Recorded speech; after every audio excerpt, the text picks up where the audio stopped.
ሕያው የሆነውን እርሱን ለምን ከሙታን መካከል ትፈልጋላችሁ? እርሱ ተነስቷል፣ እዚህ የለም። ለምንድነው ትንሣኤ በክርስትና ሕይወት ውስጥ እጅግ አስፈላጊ ሆነው? ይሄንንስ በዓል ለምንድነው ማክበር ያስፈልገው? ሮሜ ምዕራፍ 10 ቁጥር 9 ጀምሮ ኢየሱስ ጌታ እንደሆነ በአፍህ ብትመሰክር እግዚአብሔርም ከሙታን እንዳስነሳው በልብ ብታምን ትድናለህ ይላል። ሰው በልቡ አምኖ ይጸድቃል ይላል። ምንድነው በልቡ የሚያምነው? እግዚአብሔር ኢየሱስን ከሞት እንዳስነሳው። የሞተው ለኔና ላንተ፣ ለኔና ላንቺ፣ ለሰው ልጆች ሁሉ ኃጢአት የሚከፈለውን የኃጢአት ክፍያ ለመክፈል ነው። ሞቼ ነበር፣ እነሆ አሁን ከዘላለም እስከ ዘላለም ድረስ ሕያው ነኝ ብሎ ተናገረ። የኢየሱስ ክርስቶስ መስቀል ለየት የሚያደርገው ምንድነው ካላችሁ፣ ኢየሱስ ክርስቶስ የተሰቀለበት ምክንያቱና ያለ ኃጢአት እዛ መስቀል ላይ መገኘቱ ነው። ኢየሱስ ክርስቶስ ባይነሳ ኖሮ ደሙ ዛሬ እኛን ከኃጢአትና ከዓለማዊነት ሊያድነን አይችልም ነበር። ነገር ግን ኢየሱስ ክርስቶስ ሞቶ አልቀረም፣ ሞትን ድል አድርጎ ተነስቷል።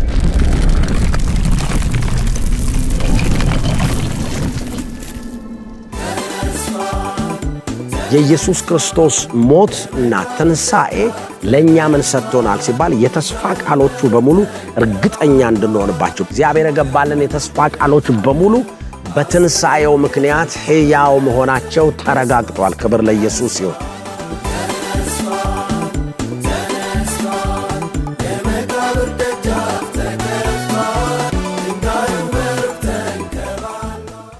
ሰላም ጤና ይስጥልኝ። የተወደዳችሁና የተከበራችሁ የጎስፕል ቲቪ ተመልካቾቻችን በጌታ በኢየሱስ ክርስቶስ ስም ሁላችሁንም ሰላም እላችኋለሁ። ሬቨረንት ዘራ ያሬድ ነኝ ከክብር ሕይወት ቤተክርስቲያን፣ እንደዚሁም ከጎስፕል ቲቪ።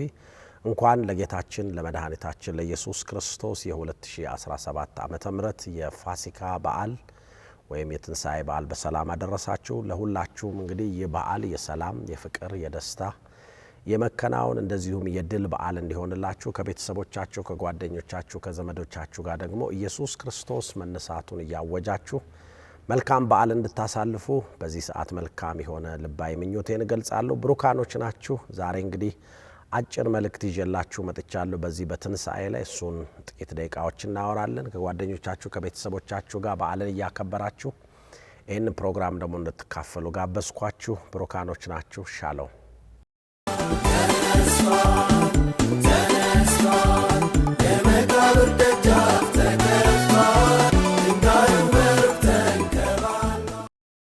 የተወደዳችሁ እንግዲህ ዛሬ እንግዲህ የጌታችን የመድኃኒታችን የኢየሱስ ክርስቶስ የትንሣኤ በዓል እንደሆነ አውቃለሁኝ። በጣም አጠር ያለ ነገር ግን በዚህ በትንሣኤ ላይ ደግሞ ያለ መልእክት ነው። ምናልባት እንግዲህ በበዓል ቀን ያው ቤተሰብ የተለያየ ሰዎች አካባቢያችን ላይ ስለሚኖሩ ለማዳመጥ የምትቸገሩ እንኳን ቢሆን በሚቀጥሉት ቀናቶች ተደጋግመው በዚሁ ፕሮግራም ሰዓት ስለሚተላለፍ በተለያዩ ጊዜያቶችም ስለሚተላለፍ ቤቶቻችሁ በምትቀመጡበት ጊዜ ስለ ኢየሱስ ክርስቶስ ትንሣኤ በደንብ እንድታውቁ የሚረዳችሁን አንዳንድ የመጽሐፍ ቅዱስ ሐሳቦችን አነሳለሁ። ስለዚህ ስለምትከታተሉኝ እነዚህን መልእክቶች ደግሞ ስለምትሰሙ እግዚአብሔር አብዝቶ ይባርካችሁ። መጽሐፍ ቅዱሳችን በዘዳግም ምዕራፍ 6 ከቁጥር 20 እስከ 24 ላንብብና ከዛ መልእክቴን እጀምራለሁ። መጽሐፍ ቅዱስ እንደዚህ ይላል። በኋለኛው ዘመን ልጅህ አምላካችን እግዚአብሔር ያዘዛችሁ ምስክርና ሥርዓቱስ ምንድነው ብሎ በጠየቀህ ጊዜ አንተ ልጅህም በለው በግብጽ የፈርዖን ባሪያዎች ነበርን። እግዚአብሔር በጽኑ እጅ ከግብጽ አወጣን። እግዚአብሔር በግብጽና በፈርዖን በቤቱ ላይ እኛ እያየን ታላቅና ክፉ ምልክትን ተአምራትን አደረገ። ለአባቶችህም ወደ ማለላቸው ምድር አግብቶ እርሷን ይሰጠን ዘንድ ከዚያ አወጣን። እንደ ዛሬውም በሕይወት እንዲያኖረን ካም እንዲሆንልን አምላካችንን እግዚአብሔርን እንፈራ ዘንድ ይህችንም ሥርዓት ሁሉ እናደርግ ዘንድ እግዚአብሔር አዘዘን። እርሱም እንዳዘዘን በአምላካችሁ በእግዚአብሔር ፊት እናደርጋት ዘንድ ይህችን ትእዛዝ ሁሉ ብንጠብቅ ለእኛ ጽድቅ ይሆንልናልና ብሎ መጽሐፍ ቅዱሳችን ይናገራል። እንግዲህ እንደምታውቁት የመልእክቴ ርዕስ ዛሬ የትንሣኤ አስፈላጊነት ወይም ደግሞ ዋይ ኢዝ ዘ ሪሳይሬክሽን ሶ ኢምፖርታንት፣ ለምንድን ነው ትንሣኤ በክርስትና ሕይወት ውስጥ እጅግ አስፈላጊ ሆነው ወይም ደግሞ ይሄንንስ በዓል ለምንድነው ማክበር ያስፈልገው ወይም ደግሞ ለምንድነው በክርስትና ሕይወት ውስጥ ብዙ ጊዜ ሲነገር አንድ በጣም ዩኒክ ነገር አለ ብለን የምንናገረው እና የክርስቶስ ኢየሱስን ትንሣኤ የምናነሳው የሚለውን ሐሳብ ነው። እንደምታውቁት እንግዲህ ክርስትና በአጠቃላይ የሚመሰረተው ከጌታችን ከኢየሱስ ክርስቶስ ወደዚህ ምድር መምጣት ጀምሮ እስከ ትንሣኤውና በአብ ቀኝ እስከ መቀመጡ ባለው ሁነት ውስጥ በዚህ ሁነት ውስጥ ያለ በጣም ብዙ ጥልቅ የሆኑ መንፈሳዊ መረዳቶች ያሉበት ትምህርት ነው። ስለዚህ ጌታችን ኢየሱስ ክርስቶስ ሁላችንም እንደምናውቀው ፍጹም የሆነ አምላክ ነው፣ ደግሞ ፍጹም ሰው ነው። ስለዚህ ከሰማይ ሰማያት ወደዚህ ምድር ወርዶ ከድንግል ማርያም ከተወለደ በኋላ በሰውነቱ ደግሞ ከሰራቸው በጣም አስደናቂ መንፈሳዊ ምስጢሮች መካከል አንደኛው የአዳምን ዘር ወክሎ የሰው ልጆችን ሁሉ እንግዲህ ከውልደቱ ጀምሮ በዚህ ምድር 33 ዓመት ተኩል ባሳለፈበት ጊዜ የሰራው ስራ በጣም አስደናቂ ነው። ስለዚህ የክርስትና ማዕከለኛና ወሳኝ መልእክቶች መካከል አንደኛው የኢየሱስ ክርስቶስ ልደት አንደኛው ነው።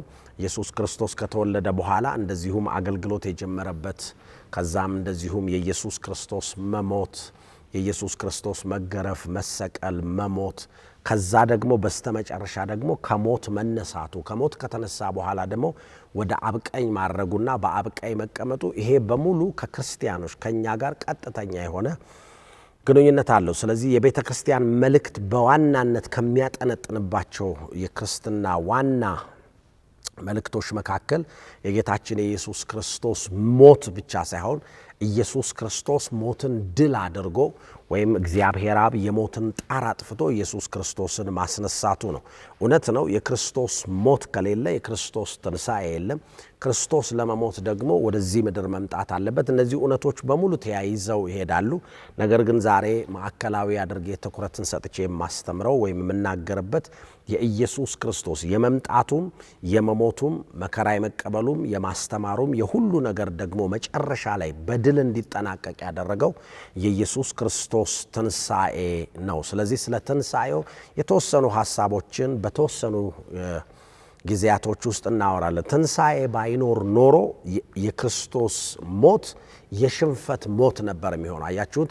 ኢየሱስ ክርስቶስን ከሌሎች የለየውና እጅግ አሸናፊ ሆኖ እንዲቀጥል ዛሬም ድረስ ደግሞ ላለፉት 2017 ዓመታት ኢየሱስ ክርስቶስ በዚህ ምድር ላይ ተጽዕኖ ፈጣሪ ሆኖ እንዲቀጥል ካደረጉት ነገሮች መካከል ኢየሱስ ክርስቶስ መሞቱ ብቻ ሳይሆን ኢየሱስ ክርስቶስ ከሞት መነሳቱ ነው። ክርስትናን ከተለያዩ እምነቶች በዓለም ላይ ብዙ ሺህ እምነቶች እንዳሉ ያ ሁላችንም የምናውቀው ነው። የሚታወቁ ሜጀር የሚባሉት እንኳን እምነቶች መካከል ክርስትናን ፍጹም የተለየ የሚያደርገው የክርስትና መስራች የሆነው ጌታችን ኢየሱስ ክርስቶስ ሞቶ ከሞት መነሳቱ ነው። መጽሐፍ ቅዱስ ይሄንን በደንብ ያረጋግጥልናል። ታሪክ ይሄንን በደንብ ያረጋግጥልናል። በርሱ የማያምኑ ሰዎች እንኳን የኢየሱስ ክርስቶስን መሞት ብቻ ሳይሆን የኢየሱስ ክርስቶስን መነሳት ያረጋግጡልናል። መጽሐፍ ቅዱሳችን በሉቃስ ወንጌል ምዕራፍ 24 ቁጥር 21 ላይ እንደዚህ የሚል ቃል ይናገራል። 24 21 ላይ እንደዚህ ይላል፣ እኛ ግን እስራኤልን እንዲቤዥ ያለው እርሱ እንደሆነ ተስፋ አድርገን ነበር። ደግሞም ከዚህ ሁሉ ጋር ይህ ከሆነ ዛሬ 3ኛው ቀን ነው። ደግሞም ከኛ ውስጥ ማልደው ከመቃብሩ የነበሩት አንዳንድ ሴቶች አስገረሙን። ስጋውን ባጡ ጊዜ ሕያው ነው የሚል መላእክት ራእይ ደግሞ አየን ሲሉ መጥተው ነበረ ብለው እንግዲህ እነዚህ የኤማውስ መንገደኞች ጌታችን ኢየሱስ ክርስቶስ በሚሄድበት ጊዜ አንድ የሆነ ነገር እያሉ እንደሆነ ታያላችሁ። እሱ ምንድነው? ተስፋ ቆርጠው ኢየሱስ ክርስቶስን ተስፋ አድርገው ነው ነበር። ያድነናል ብለን ጠብቀን ነበረ። እሱ ነበረ የሕይወታችን ተስፋ፣ የዘመናችን ተስፋ። እስራኤልን ይታደጋል ብለን ዓለምን ይታደጋል ብለን ተስፋ ያደረግነው እሱን ነበር። ነገር ግን ሞተ፣ ገደሉት አሉ። ከገደሉት በኋላ ደግሞ በዚህ ሰሞኑን ደግሞ አንዳንድ ሴቶች ወደ መቃብሩ ስፍራ ሲሄዱ አጡት፣ ሬሳውን አተውት ከዛም መላእክትንም እንዳዩ ይናገራሉ። ያዩአቸው መላእክቶች ደግሞ ምንድነው ያሏቸው? ኢየሱስ ክርስቶስ ሕያው ነው፣ ከሙታን መካከል ተለይቶ ተነስቷል የሚል ራእይ እንዳዩ ነገሩን እያሉ ለራሱ ለጌታችን ለኢየሱስ ክርስቶስ እየነገሩት ነው ያለው። በኋላም ሙሉ ታሪኩን ማንበብ ትችላላችሁ። ጌታችን ኢየሱስ ክርስቶስ እንደሆነ ሲያውቁት እንደተሰወረባቸው መጽሐፍ ቅዱስ ይናገራል። ስለዚህ በክርስትና እምነት ውስጥ ትልቁ ለውጥ የኢየሱስ ወይም ደግሞ ትልቁ እውነት የኢየሱስ ክርስቶስ ከትልልቅ እውነቶች መካከል አንዱ የጌታችን የኢየሱስ ክርስቶስ ከሞት መነሳቱ ነው። መጽሐፍ ቅዱስ እንደዚሁ በማቴዎስ ወንጌል ደግሞ ምዕራፍ 28 ላይ ደግሞ ሲናገር ከቁጥር 6 እስከ 8 ብናነበው እሱም በዚህ የለም እንደተናገረው ተነስቷል፣ ኑና ተኝቶበት የነበረውን ቦታ እዩ ይላል። ይሄ የአዲሱ መደበኛ ትርጉም ነው የምጠቀመው መጽሐፍ ቅዱስ ትርጉም። እርሱም በዚህ የለም፣ መልአኩም ሴቶቹን እንዲህ አላቸው ይላል ቁጥር 5 ላይ አትፍሩ፣ የተሰቀለውን ኢየሱስን እንደምትፈልጉ አውቃለሁና አላቸው። እርሱ በዚህ የለም እንደተናገረው ተነስቷል፣ ኑና ተኝቶበት የነበረውን ቦታ እዩ። አሁንም ፈጥናችሁ ሂዱና ለደቀ መዛሙርቱ ከሙታን ተነስቷል፣ ቀድሟችሁ ወደ ገሊላ ይሄዳል፣ በዚያም ታዩታላችሁ ብላችሁ ንገሯቸው፣ እንግዲህ ነግሬያችኋለሁ ብሎ ሴቶቹን በፍርሃትና በደስታ ተሞልተው ለደቀ መዛሙርቱ ለመንገር በፍጥነት እየሮጡ የመቃብሩን ስፍራ ትተው ሄዱ ብሎ ይናገራል። ስለዚህ ጌታችን ኢየሱስ ክርስቶስ ከዛም ራሱ እንዳገኛቸው ይናገራል። አራት ወንጌላት ውስጥ በተለይ ማቴዎስ፣ ማርቆስ፣ ሉቃስና ዮሐንስ ማለት ነው አራት ወንጌላት ውስጥ በጥንቃቄ መዝግበው ከያዙት ነገር መካከል አንደኛው የጌታችን የኢየሱስ ክርስቶስን ትንሣኤ ነው። በአራቱ ወንጌላቶች ውስጥ የተለያዩ ልዩነቶች አሉ። ለምሳሌ አንደኛው ወንጌላዊ ሲጽፍ ትኩረት አድርጎ የሚጽፍባቸው ሐሳቦች አሉ።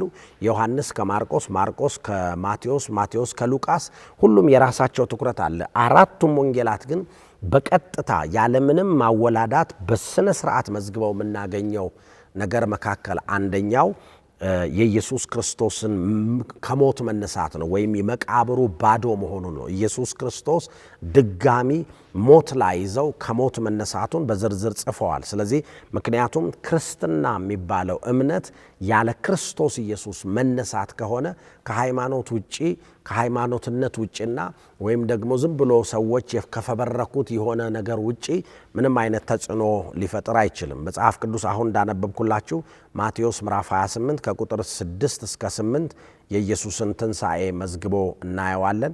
እንደዚሁ ማርቆስ ምዕራፍ 16 ደግሞ ከቁጥር 4 ጀምሮ ቀና ብለው ሲመለከቱ በጣም ትልቅ የነበረው ድንጋይ ከደጃፉ ላይ ተንከባሎ አዩ ይላል። ወደ መቃብሩም እንደገቡ ነጭ ልብስ የለበሰ ጎልማሳ በቀኝ በኩል ተቀምጦ አዩና ደነገጡ ይላል። አያችሁት? ቀና ብለው ሲመለከቱ በጣም ትልቅ የነበረው ድንጋይ ጌታችን ኢየሱስ ክርስቶስ ከሞተ በኋላ በድንጋይ ነበረ መቃብሩን የዘጉት። ነገር ግን ያ ድንጋይ ተንከባሎ አዩ ይላል። ወደ መቃብሩም እንደገቡ ነጭ ልብስ የለበሰ ጎልማሳ በቀኝ በኩል ተቀምጦ አዩና ደነገጡ ይላል። እርሱ ግን እንዲህ አላቸው፣ አትደንግጡ፣ የምትፈልጉት የተሰቀለውን የናዝሬቱን ኢየሱስን ነው። እርሱ ተነስቷል፣ እዚህ የለም። እርሱን ያኖሩበት ስፍራ ይኸውላችሁ። ነገር ግን ሄዳችሁ ለደቀ መዛሙርቱና ለጴጥሮስ ቀድሟችሁ ወደ ገሊላ ይሄዳል፣ እንደነገራችሁም እዚያ ታገኙታላችሁ ብላችሁ ንገሯቸው ብሎ መጽሐፍ ቅዱስ በማርቆስ ወንጌል ምዕራፍ 16 ላይ ይነግረናል። እንደዚሁም በሉቃስ ወንጌል ምዕራፍ 24 ላይ ደግሞ ከቁጥር 1 እስከ 7 ስናነብ የኢየሱስ ክርስቶስን ትንሣኤ ሉቃስ ደግሞ በዚህ መልኩ ዘግቦታል። በሳምንቱ በመጀመሪያው ቀን ሴቶቹ ያዘጋጁትን ሽቶ ይዘው እጅግ ማለዳ ሳለ ወደ መቃብሩ ሄዱ። ድንጋዩንም ከመቃብሩ ደጃፍ ተንከባሎ አገኙት ይላል። ወደ ውስጥም ዘልቀው በገቡ ጊዜ ግን የጌታ የኢየሱስን ሥጋ አላገኙም ይላል። በሁኔታው ግራ ተጋብተው ሳሉ እነሆ እጅግ የሚያንጸባርቅ ልብስ የለበሱ ሁለት ሰዎች ድንገት አጠገባቸው ቆሙ።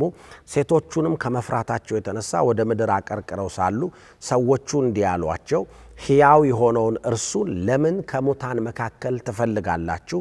እርሱ ተነስቷል፣ እዚህ የለም። ደግሞም በገሊላ በነበረ ጊዜ ምን እንዳላችሁ አስታውሱ። የሰው ልጅ በኃጢአተኞች እጅ አልፎ ሊሰጥ ሊሰቀል በሦስተኛውም ቀን ሊነሳ ይገባል ብሎ ነበረ እና ሴቶቹም በዚህ ጊዜ ቃሉን አስታወሱ ብሎ ይናገራል። ስለዚህ ሄደውም እነሱ ለደቀ መዛሙርቱ እንደነገሯቸው፣ ነገር ግን ደቀ መዛሙርቱ መካከል ኢየሱስ ክርስቶስ መነሳቱን በአካል መጥቶ እስከሚያዩት ድረስ ከፍተኛ የሆነ እምነት ወይም እምነት አልነበራቸውም። በጣም ይጠራጠሩ ነበር። ዮሐንስም ከዮሐንስ ወንጌል ምዕራፍ 20 ቁጥር 10 ጀምሮ ደግሞ ዮሐንስ እንደዚህ ብሎ ዘግቦታል። ስለዚህ በአራቱ ወንጌላቶች ውስጥ በጥንቃቄ በዝርዝር በደንብ ቻፕተሮችን ወይም ደግሞ ምዕራፎችን በደንብ ሞልቶ የተጻፈ ነገር መካከል አንዱ የጌታችን የኢየሱስ ክርስቶስ መነሳት ነው። ከዚያም በኋላ ደቀ መዛሙርቱ ተመልሰው ወደ የቤቶቻቸው ሄዱ። ማርያም ግን ከመቃብሩ ውጪ ቆማ ታለቅስ ነበር ይላል። እያለቀሰችም መቃብሩን ለማየት ጎንበስ አለች።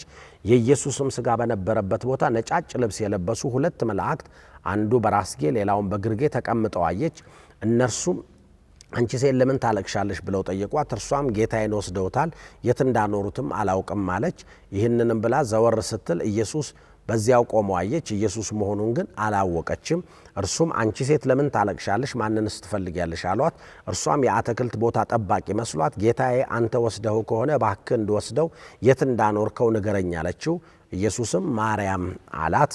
እርሷም ወደ እርሱ ዘወር ብላ በአረማይክ ቋንቋ ረቡኒ ያለችው ትርጓሜው መምህር ሆይ ማለት ነው። ኢየሱስም ገና ወደ አብ ስላላረግኩ አትንኪኝ፣ ይልቁንም ወደ ወንድሞቼ ሄደሽ ወደ አባቴና ወደ አባታችሁ ወደ አምላኬና ወደ አምላካችሁ አርጋለሁ ብለሽ ንገሪያት አሏት ብሎ ይናገራል። ስለዚህ በመጽሐፍ ቅዱሳችን ውስጥ በተለይ በአራቱ ወንጌላቶች ውስጥ በዝርዝር ከተቀመጡ ነገሮች መካከል የጌታችን የኢየሱስ ክርስቶስ መሞት፣ እንደዚሁም መገረፍ፣ መሰቃየት እና መሞት፣ ከዛም በኋላ ደግሞ ትንሣኤው በዝርዝር ከዛም በስተመጨረሻ ማረጉን በዝርዝር ሁሉም ወንጌላቶች አስቀምጠውታል። ስለዚህ የሐዋርያውም ጳውሎስ የኛ እምነት ብሎ ይናገራል ያለ ትንሣኤ ዋጋ እንደሌለው በግልጽ በአንደኛ ቆሮንቶስ ምዕራፍ 15 ላይ ይህንን አስቀምጦ እናየዋለን። አንደኛ ቆሮንቶስ ምዕራፍ 15 ከቁጥር 12 ጀምሮ እስከ 19 ስናነብ እኔ የተወሰኑትን አነብላችኋለሁ። ሙሉ ሐሳቡን ብታነቡት ግን መልእክቱን በደንብ ትረዱታላችሁ። ክርስቶስ ከሙታን እንደተነሳ የሚሰበክ ከሆነ ከእናንተ አንዳንዶቹ እንዴት የሙታን ትንሣኤ የለም ይላሉ? ማለት ሙታን አይነሱም እንዴት ይላሉ አለ። የሙታን ትንሣኤ ከሌለማ አለ ክርስቶስ አልተነሳም ማለት ነዋ። ክርስቶስ ካልተነሳ አለ ስብከታችን ዋጋ ቢስ ነው፣ እምነታችሁ ከንቱ ናት። ያም ማለት የኢየሱስ ክርስቶስ መነሳት ነው የእምነታችን መሰረት፣ የስብከታችን መሰረት፣ እንድንሰብክ ያደረገን፣ መጽሐፍ ቅዱስን እንድናምን ያደረገን፣ እግዚአብሔር ቃል ላይ የተጻፉትን ነገሮች ሁሉ እንድናምን ያደረገን የኢየሱስ ክርስቶስ ከሞት መነሳት ነው ይላል። ከዚያም በላይ እግዚአብሔር ክርስቶስን ከሞት አስነስቶታል ብለን በመመስከራችን ሐሰተኛ የእግዚአብሔር ምስክሮች ሆነን ተገኝተናል። ሙታን የማይነሱ ከሆነ አለ ክርስቶስን አላስነሳውም ማለት ነው። ምክንያቱም ሙታን ካልተነሱ ክርስቶስ አልተነሳም። ክርስቶስ ካልተነሳ ይላል ቁጥር 17 ላይ እምነታችሁ ከንቱ ነው፣ እናንተም እስካሁን ድረስ ከነ ኃጢአታችሁ አላችሁ አላቸው ማለት ነው። እንግዲህ እንዲህም ከሆነ ክርስቶስ ያንቀላፉት ጠፍተዋል ማለት ነው።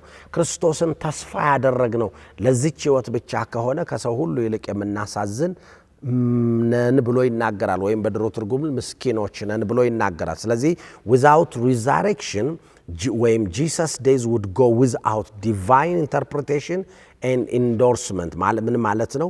ያለ ኢየሱስ ክርስቶስ ትንሣኤ ሞቱና ማናቸው መጽሐፍ ቅዱስ ላይ የምናያቸው መለኮታዊ ትርጉሞች ወይ መለኮታዊ መልእክቶች በሙሉ ትርጉም አልባ ነው የሚሆኑት። ስለዚህ የኢየሱስ ክርስቶስ ከሞት መነሳት ለኛ ሕይወት እጅግ ወሳኝ የሆነ ነው። የኢየሱስ ትንሣኤ የኢየሱስን የእግዚአብሔር ልጅነትና የኢየሱስ ክርስቶስን ኃያልነት ወይም መለኮትነት ያረጋገጠ እውነት እንደሆነ መጽሐፍ ቅዱስ ይናገራል።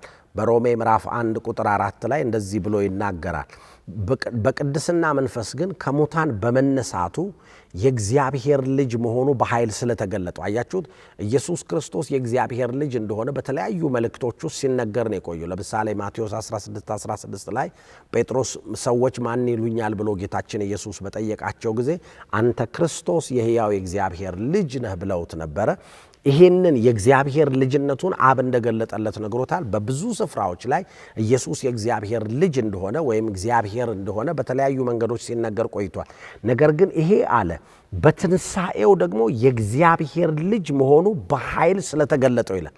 በኃይል ነው የተገለጠው ይላል። ስለ ጌታችን ስለ ኢየሱስ ክርስቶስ ነው ብሎ ይናገራል። ማለት ኢየሱስ ክርስቶስ በኃይል ተገልጦ ነገሮቹን እንዳረጋገጠልን መጽሐፍ ቅዱስ የእግዚአብሔር ልጅ መሆኑን እንዳረጋገጠ መጽሐፍ ቅዱስ ይነግረናል። እንደዚሁም በሮሜ ምዕራፍ 4 ቁጥር 25 ላይ ደግሞ እርሱ ስለ ኃጢአታችን እንዲሞት አልፎ ተሰጠ፣ እኛን ጻድቅ አድርጎ ለማቅረብም ከሞት ተነሳ ብሎ ይናገራል። ኢየሱስ ክርስቶስ ከሞት ተነስቷል። ምን ለማድረግ?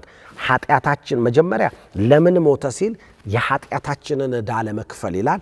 ከዛ ደግሞ ከሞት ሲነሳ ይላል እኛን በእርሱ ፊት ጻድቅ አድርጎ ለማቅረብ። አያችሁ፣ ጽድቅ በሥራ የሚገኝ ሳይሆን የኢየሱስ ክርስቶስን ሞትና ትንሣኤ በማመን የሚገኝ ነው።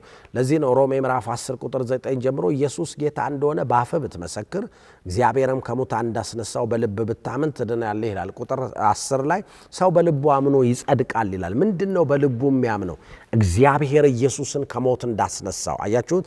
ብዙ ሰዎች ስለ ጽድቅ ያላቸው አመለካከት ጽድቅ የሥራ ውጤት አድርገው ነው የሚያቀርቡት። በመጽሐፍ ቅዱስ ግን ሰው የሕግን ሥራ በመስራት እንደማይጸድቅ በሮሜ ምዕራፍ 3 ቁጥር 20 ላይ ይናገራል። ታዲያም እንዴት ነው የሚጸድቀው ሲባል የሚያጸድቅ እግዚአብሔር ነው ይላል መጽሐፍ ቅዱስ ሮሜ ምዕራፍ 8 ላይ። የሚኮንን ታዲያ ማን ነው ይላል። አያችሁት? የሚያጸድቀው እግዚአብሔር ነው። እግዚአብሔር እንዴት ነው የሚያጸድቀው ሲባል በልጁ በኢየሱስ ክርስቶስ ሞትና ትንሣኤ ስናምን በእርሱ የሚያምን አይፈረድበትም ይላል። ልክ ሮሜ ምዕራፍ 10 ቁጥር 9 ላይ ኢየሱስ ጌታ እንደሆነ በአፍህ ብትመሰክር ትድናለህ፣ እግዚአብሔር ከሞት እንዳስነሳው በልብህ ብታምን ትጸድቃለህ ይላል። አያችሁት? ኢየሱስ ክርስቶስ ከሞት እንደተነሳ ስናምን ሰው በልቡ አምኖ ስለሚጸድቅ በልባችን የምናምነው ደግሞ ኢየሱስ ክርስቶስ ከሞት እንደተነሳ እንደሆነ መጽሐፍ ቅዱስ ይነግረናል። ስለዚህ የኢየሱስ ክርስቶስ ባይነሳ ኖሮ ደሙ ዛሬ እኛን ከኃጢአትና ከዓለማዊነት ሊያድነን አይችልም ነበር። አያችሁት? ኢየሱስ ክርስቶስ አዳኝ ነው የሚባልበት አንደኛውና ዋነኛው ምክንያት ኢየሱስ ክርስቶስ ሞትን ድል አድርጎ በመነሳቱ ምክንያት ነው። ኢየሱስ ክርስቶስ ከሞት በመነሳቱ ምክንያት እኛ ድነናል፣ ከኃጢአት ነፃ ወጥተናል፣ የእግዚአብሔር ልጆች ሆነናል፣ ጸድቀናል። ሌሎች መንፈሳዊ በረከቶች የምንላቸው ነገሮች በሙሉ የመጡት ከኢየሱስ ክርስቶስ ከሙታን መነሳት ምክንያት ነው። ለምሳሌ ቅድም እንዳነበብኩላችሁ ማቴዎስ ወንጌል ምዕራፍ 26 ላይ እንደዚህ ብሎ መጽሐፍ ቅዱስ ይናገራል። ማቴዎስ 26 ቁጥር 28 እና 29 ላይ ስለ ብዙዎች የኃጢአት ይቅርታ የሚፈስ የአዲስ ኪዳን ደሜ ይህ ነው አለ ኢየሱስ። አያችሁት? ኢየሱስ ክርስቶስ ደሙን ካፈሰሰ በኋላ ደሙ ፈሶ ማለት የትኛውም ሰው ሲሞት በተለያየ መንገድ ይሞታል። ደማቸው ፈሶ የሞቱ በርካታ ሰዎች አሉ። ከነዛ ሰዎች ደም የኢየሱስ ክርስቶስን ደም የተለየ ያደረገው ምንድነው ሲባል ደሙን ማፍሰሱ ብቻ ሳይሆን ደሙን ያፈሰሰው ኢየሱስ ሞትን ደግሞ ድል አድርጎ መነሳቱ ነው። ስለ ብዙዎች የኃጢአት ይቅርታ የሚፈስ የአዲስ ኪዳን ደሜ ይህ ነው እላችኋለሁ፣ በአባቴ መንግሥት ከእናንተ ጋር በአዲስ መልክ እስከምጠጣበት እስከዚህ ቀን ድረስ ከእንግዲህ ከዚህ የወይን ፍሬ አልጠጣም ብሎ መጽሐፍ ቅዱስ ላይ ጌታችን ኢየሱስ ክርስቶስ ይናገራል። ስለዚህ ይሄ በጣም ግልጽ የሆነ መልእክት ነው። የኢየሱስ ክርስቶስ ደም የሰው ልጆችን ኃጢአት የማጠብ አቅም ያገኘው it is because ኢየሱስ ክርስቶስ ሞትን ድል አድርጎ በመነሳቱ ነው። እንደዚሁም በመጽሐፍ ቅዱሳችን በሮሜ ምዕራፍ 5 ቁጥር 10 ላይ የእግዚአብሔር ጠላቶች ሳለን በልጁ ሞት ከእርሱ ጋር ከታረቅን እርቅን ካገኘን በኋላ በሕይወቱ መዳናችን እንዴት የላቀ አይሆንም ብሎ ይናገራል። አያችሁት? የእግዚአብሔር ጠላቶች ሳለን በኢየሱስ ክርስቶስ ሞት በኩል ታረቅን ይላል። ቁጥር 9 ላይ ደግሞ ምን ይላል? አሁን በደሙ ከጸደቅን ይላል። አያችሁት? የኢየሱስ ክርስቶስ ደም ማጽደቅ፣ ማዳን፣ የዘላለም ሕይወት መስጠት ቻለ። ለምን ሲባል ኢየሱስ ክርስቶስ ከሞት ስለተነሳ፣ ሞትን ድል አድርጎ ስለተነሳ። ስለዚህ የኢየሱስ ክርስቶስ መሞት ብቻ ሳይሆን ከሞት መነሳቱ ደሙ የሰው ልጆችን ሁሉ ኃጢአት እንዲያነጻ ኃይል እንዳለው ብቃት እንዳለው መጽሐፍ ቅዱስ ይነግረናል። እንደዚሁም በደሙ ደግሞ ከቁጣው እግዚአብሔር በስተመጨረሻ በእርሱ ባላመኑት ላይ ከሚቆጣው ቁጣ እንድንድን ደሙ አቅም እንደሰጠን መጽሐፍ ቅዱስ ይናገራል። ስለዚህ በመጽሐፍ ቅዱሳችን እንደዚሁም በቆላሲያስ ላይ መጽሐፍ ቅዱሳችን ሲናገር የሐዋርያው የጳውሎስ መልእክት ወደ ቆላሲያስ ሰዎች ምዕራፍ 1 ቁጥር 19 ላይ እንደዚህ ብሎ ይናገራል። እግዚአብሔር ሙላቱ ሁሉ በእርሱ ይሆን ዘንድ ወዷል፣ በመስቀሉ ላይ በፈሰሰው ደሙ ይላል። አያችሁት?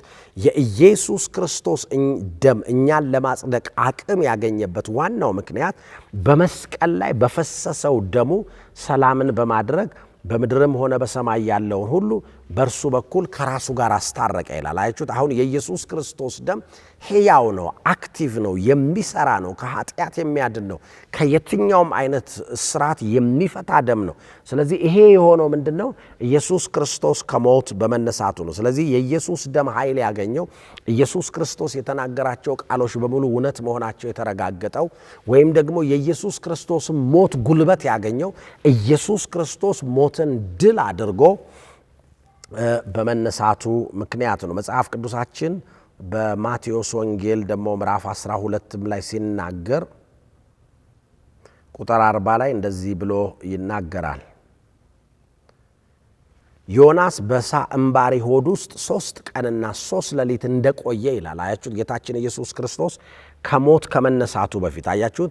ኢየሱስ ከሞት ባይነሳ ኖሮ የገባቸው ተስፋዎች በሙሉ ከንቱና ዋጋ ቢስ ነበር የሚሆኑት። ማለት ኢየሱስ ክርስቶስ ከሞት ባይነሳ ወይም ከሞት ሳይነሳ ቢቀር ኖሮ የተናገራቸው በዚህ ምድር ላይ ያለ የተናገራቸው በብሉይ ኪዳን ስለሱ የተነገሩት ትንቢቶች በሙሉ ከንቱ ሆነው ነበር የሚቀሩት። ነገር ግን እሱን የሚቀለብስ ነገር አድርጓል መጽሐፍ ቅዱስ። ማቴዎስ 12:40 ላይ ዮናስ በአሳ እምባሪ ሆድ ውስጥ 3 ቀንና 3 ሌሊት እንደቆየ እንዲሁ የሰው ልጅ 3 ቀንና 3 ሌሊት በምድር ሆድ ውስጥ ይቆያል ብሎ ይናገራል። አያችሁት? ጌታችን ኢየሱስ ክርስቶስ 3 ቀንና 3 ሌሊት በምድር ሆድ ውስጥ ከቆየ በኋላ ሞትን አሸንፎ እንደተነሳ መጽሐፍ ቅዱስ በግልጽ ይነግረናል። እንደዚሁም ማቴዎስ 16 ቁጥር 21 ላይ እንደዚህ ብሎ ይነግረናል። ኢየሱስ ከዚህ ጊዜ ጀምሮ ወደ ኢየሩሳሌም ይሄድ ዘንድ በዚያም በሽማግሌዎች በካህናት አለቆች በኦሪት ሕግ መምህራን እጅ መከራ ይቀበልና ይገደል ዘንድ በሦስተኛውም ቀን ከሞት ይነሳ ዘንድ እንደሚገባው ለደቀ መዛሙርቱ ይገልጽላቸው ጀመር ይላል። አያችሁ? ለደቀ መዛሙርቱ አንድ ነገር ይነግራቸው ነበር። እሱም ምንድን ነው? ወደ ኢየሩሳሌም እንሄዳለን። ወደ ኢየሩሳሌም ከሄድን በኋላ ደግሞ ከሞት እነሳለሁ ማለት መከራ እቀበላለሁ፣ የተለያዩ ነገሮች ይደረግብኛል፣ እገደላለሁ፣ ገረፋለሁኝ፣ ከዛም እሞታለሁ፣ ከሞትኩ በኋላ ደግሞ በሶስተኛው ቀን እነሳለሁ ይላቸው ነበርና ደቀ መዛሙርቱ እንደዚህ አይነት ነገሮች ብዙ ጊዜ አይረዱትም ነበር። ምክንያቱም የሱ መሞት ለነሱ አስፈላጊ ነው ብሎ አያስቡም ነበር። ማቴዎስ ምዕራፍ 17 ቁጥር 9 ላይ እንደዚህ ይላል፣ ከተራራው በመውረድ ላይ ሳሉ ኢየሱስ የሰው ልጅ አለ ከሞት እስኪነሳ ድረስ ያያችሁትን ለማን እንዳትናገሩ ብሎ አዘዛቸው። ጴጥሮስ ዮሐንስና ያዕቆብን ወደ ተራራ ይዟቸው ወጥቶ መልኩ የተቀየረበት ጊዜ ነበረ። ከዛ በኋላ የሰው ልጅ ከሞት እስኪነሳ ድረስ እንደሚነሳ ደጋግሞ ነው የሚነግራቸው የነበረው እና ለማንም ይሄን አሁን ያያችሁትን ነገር አትንገሩ ይላል። እንደዚሁም ቁጥር 22 እና 23 ላይ እዛው ምዕራፍ ላይ ቁጥር ምዕራፍ 17 ላይ በገሊላ ተሰብስበው ሳሉ ኢየሱስ እንዲህ አላቸው፣ የሰው ልጅ አሳልፈው ለሰዎች ይሰጡታል፣ ይገድሉታል፣ እርሱም በሶስተኛው ቀን ይነሳል። ለዚህ ነው ማቴዎስ ላይ ሲጽፍልን እንደተናገረው ተነስቷል ያለው። አያችሁት? ለደቀ መዛሙርቱም እጅግ አዘኑ ይላል። ምክንያቱም የማይፈልጉት ነገርና መስማት በጣም ይከብዳቸው የነበረው ኢየሱስ እንደሚሞት ሲነግራቸው ነው። እንደዚሁም ማቴዎስ ምዕራፍ 20 ቁጥር 19 ላይ እንዲያላግጡበት እንዲገርፉትና እንዲሰቅሉት ለአሕዛብ አሳልፈው ይሰጡታል፣ በሶስተኛው ቀን ከሞት ይነሳል። አያችሁት? ጌታ ኢየሱስ ከሞት እንደሚነሳ በጣም በተደጋጋሚ ሲናገር ነው የቆየው። በስተመጨረሻም ደግሞ ይሄንን ሲፈጽም እናያለን። ማቴዎስ ምዕራፍ 26 ቁጥር 32 ላይ ይሄንን ቃል ሲፈጸም እናያለን። ቁጥር 32 ላይ እንደዚህ ይላል፣ ነገር ግን ከተነሳው በኋላ ቀድሚያችሁ ወደ ገሊላ እሄዳለሁ ብሎ ነግሯቸዋል ይላቸዋል። ከቁጥር 31 ጀምሮ ቀጥሎም ኢየሱስ እንዲህ አላቸው፣ ሁላችሁም በዚህ ሌሊት በእኔ ተሰናክላችሁ ትሄዳላችሁ አላቸው። እንዲህ ተብሎ ተጽፏል፣ እረኛውን እመታለሁ፣ የመንጋውም በጎች ይበተናሉ። ነገር ግን ከተነሳው በኋላ ማለት ከመነሳቱ በፊት ኢየሱስ ክርስቶስ እንደሚነሳ ደጋግሞ ይናገር ነበር። በኋላ ወደ ቀድሚያችሁ ወደ ገሊላ ሄዳለሁ ብሎ ሲናገር ታዩታላችሁ። ስለዚህ የጌታ ኢየሱስ በእነዚህ ሁሉ ተስፋዎች ውስጥ እነዚህን ሁሉ አሁን ያነበብናቸውን ተስፋዎች ሁሉ ገብቶ ባይነሳ ኖሮ ወይም ሞትን ድል አድርጎ ተነስቶ ባይሆን ኖሮ ሊታመን ልንታዘዘው አንችልም ነበር። ምክንያቱም ተስፋዎቹ በሙሉ ከንቱ ነበር የሚሆኑት። ጌታ ኢየሱስ አሁን የሚታመነው እውነተኛ የእግዚአብሔር ልጅ እንደሆነ የሚታመነው እግዚአብሔር እንደሆነ የምናውቀው ወይም ደግሞ ፍጹም ሰው ፍጹም አምላክ መሆኑንም ያረጋገጠው ኢየሱስ ክርስቶስ የገባቸው ተስፋዎች በሙሉ እውነት መሆናቸውን ያረጋገጠው ኢየሱስ ክርስቶስ ከሙታን በመነሳቱ ምክንያት ነው። ስለዚህ ልናምነው፣ ልንደገፍበት፣ ልንከተለው የህይወት ጌታ የህይወት ራስ መሆኑን የምናውጀው ምክንያቱም ኢየሱስ ክርስቶስ ማንም ከዚህ በፊት ያላደረገው ሊያደርገውም የማይችለውን ነገር ስላደረገ ነው። ተከታዮቹም የነበሩት ሐዋርያትና ደቀ መዛሙርት ከተበታተኑበት ሰብስቦ ታላላቅ ምስክሮችና ሐዋርያ እንዲሆኑ ያደረጋቸው የኢየሱስ ክርስቶስን ትንሣኤ ማረጋገጣቸው ነው። አያችሁት? ኢየሱስ ክርስቶስ ሲሞት ደቀ መዛሙርቱ ሁሉ ተበታተኑ ነው የሚለው መጽሐፍ ቅዱስ። እጅግ ፈሩ። የተወሰኑትም በነበሩበት ቦታ ተሰብስበው በጣም በከፍተኛ ሁኔታ ፍርሃት ውስጥ እንደነበሩ ይናገራል። ነገር ግን ኢየሱስ ክርስቶስ ከሞት መነሳቱን ግን ሲያረጋግጡ በዓይናቸው ሲያዩ ጌታችን ኢየሱስ ክርስቶስ ከሞት ከተነሳ በኋላ ለ40 ቀን በተለያየ ጊዜ እየተገለጠ ይታያቸው ነበር ይላል። ያን ጊዜ ሐዋርያቱ ይሄ መገለጥ ሲመጣላቸው ኢየሱስ ከሞት መነሳቱ ከዛም በኋላ ደግሞ መንፈስ ቅዱስ በሐዋርያት ሥራ ምዕራፍ 2 ላይ ሲወርድ ደቀ መዛሙርቱ የኢየሱስን ትንሣኤ በታላቅ ኃይል ይመሰክሩ ነበር ብሎ ይናገራል። ማቴዎስ ምዕራፍ 28 ከቁጥር 7 ጀምሮ እንደዚህ የሚል ቃል እናገኛል። አሁንም ፈጥናችሁ ሂዱና ለደቀ መዛሙርቱ ከሙታን ተነስቷል፣ ቀድሟችሁ ወደ ገሊላ ይሄዳል። አያችሁት? ቀድሚያችሁ ወደ ገሊላ ሄዳለሁ ብሎ ነግሯቸው ነበር ማቴዎስ 26:32 ላይ። አሁን ማቴዎስ 28 ቁጥር 7 ላይ ደግሞ ቀድሟችሁ ወደ ገሊላ ይሄዳል። ከተነሳ በኋላ ነው ይሄን የሚለው ለሴቶቹ። በዚያም ታዩታላችሁ ብላችሁ ነገሯቸው። እንግዲህ ነግሬያቸዋል። ሴቶቹም በፍርሃትና በደስታ ተሞልተው ለደቀ መዛሙርቱ ለመንገር በፍጥነት እየሮጡ የመቃብሩን ስፍራ ትተው ሄዱ። ወዲያውም ኢየሱስ አገኛቸውና ሰላም ለእናንተ ይሁን አላቸው። እነርሱም ወደ ኢየሱስ ቀርበው እግሩን ይዘው ሰገዱለት። ኢየሱስም አትፍሩ፣ ሂዱና ወደ ገሊላ እንዲሄዱ ለወንድሞቼ ንገሯቸው፣ በዚያም ያዩኛል። አያችሁት? ወደ ገሊላ አያቸዋለሁ ነው ያለው። አሁንም ተመሳሳይ ነገር እያደረገ ነው። በገሊላ ጌታችን ኢየሱስ ክርስቶስ ሊያቸው እንደሱ ሲያረግ ታያላችሁ። ከዛ ማቴዎስ ምዕራፍ 28 ከቁጥር 16 ጀምሮ ደግሞ ካያቸው በኋላ የሰጣቸውንም ትእዛዝ ባዩትም ጊዜ የሆነውን ነገር ይናገራል። ከዚያም 11 ደቀ መዛሙርት በገሊላ ወዳለ ወደ ኢየሱስ እንዳመለከታቸውም ተራራ ሄዱ። ባዩትም ጊዜ ሰገዱለት። ጥቂቶች ግን ተጠራጠሩ። ደቀ መዛሙርቱም ወዳሉበት ቀርቦ እንዲህ አላቸው፣ ስልጣን ሁሉ በሰማይና በምድር ተሰጥቶኛል። ስለዚህ ሂዱና ሕዝቦቹን ሁሉ በአብ በወልድና በመንፈስ ቅዱስ ስም እያጠመቃችኋቸው ደቀ መዛሙርት አድርጓቸው፣ ያዘዝኳችሁን ሁሉ እንዲጠብቁ አስተምሯቸው፣ እኔም እስከ ዓለም ፍጻሜ ድረስ ሁልጊዜ ከእናንተ ጋር ነኝ ብሎ ጌታችን ኢየሱስ ክርስቶስ ሲናገር ታዩታላችሁ። ስለዚህ the same resurrection message is still powerful to transform doubters into disciples today። አያችሁት?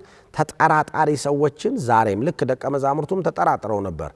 ልክ ተጠራጣሪ ሰዎችን አሁንም የትንሣኤው መልእክት ነው ሰዎችን ከመጠራጠር ወደ ደቀ መዝሙርነት የሚቀይራቸው። ስለዚህ ክርስቶስ ኢየሱስ ባይነሳ ኖሮ መስዋዕት ለመክፈል ማንም ምሳሌ አይሆነንም ነበር። ክርስቲያኖች መስዋዕትነት እየከፈልን ወንጌልን የምናሰፋበት ዋናው ምክንያት ጌታችን ኢየሱስ ክርስቶስ መስዋዕትነትን ከፍሎ ለኛ ኃጢአት፣ ለኛ በደል፣ ለኛ መከፈል ያለበትን ሁሉ ከፍሎ ከሞት መነሳቱ ነው። ስለዚህ ኢየሱስ ክርስቶስ ከሞት በመነሳቱ ምክንያት እኛም ወንጌልን በተለያዩ ስፍራዎች ይዘን እንድንሄድ የጌታችንን የኢየሱስ ክርስቶስን ማዳን እንድናውጅ አቅምና እድል ሰጥቶናል። ማቴዎስ ወንጌል ምዕራፍ 10 ከቁጥር 38 ጀምሮ መስቀሉን ተሸክሞ የማይከተለኝ የኔ ሊሆን አይገባውም። ሕይወቱን ሊያድን የሚፈልግ ያጠፋታል፣ ሕይወቱን ግን ለኔ አሳልፎ የሚሰጥ ያገኛታል አለ። አያችሁ? ጌታችን ኢየሱስ ክርስቶስ እርግጠኛ ሆኖ አንድ ነገር ይናገር። መስቀል ስለመሸከም፣ ዋጋ ስለመክፈል፣ የተለያዩ ነገሮችን ስለማድረግ ይነግረናል። ይሄ ሁሉ ነገር የሚሆንበት ዋናው ምክንያት ምንድነው?